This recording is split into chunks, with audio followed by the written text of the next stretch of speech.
विकासासाठी आणि जे आमची उद्या पिढी घडणार आहे, मुला मुलींची ज्यांना समोर स्पर्धा परीक्षेत भाग घ्यायचा आहे किंवा मेडिकलच्या याच्यामध्ये भाग घ्यायचा आहे, तर येणारं भविष्य त्यांचा बिघडावा नाही किंवा त्यांची दिशाभूल नाही होऊ म्हणून आज हा आंदोलन आम्ही इथं आयोजित करण्यात आलेला आहे. आणि आंदोलन कोणत्याही विशिष्ट पक्षाचा नसून हा एका सर्व समाजाचा आणि संपूर्ण देशाचा हा आंदोलन आम्ही आज आयोजित केलेला आहे.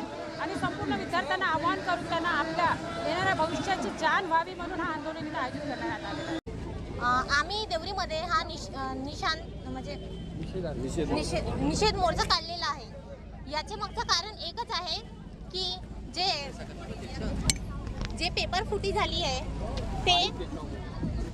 त्याच्यावर कार्यवाही झाली पाहिजे आणि विद्यार्थ्यांवर लाठीचार बंद झाला पाहिजे.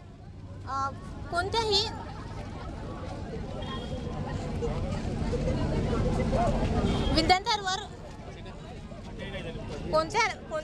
विद्यार्थ्यांवर अत्याचार होऊ नये म्हणून आम्ही हा मोर्चा आज इथं देवरी या ठिकाणी काढलेला आहोत.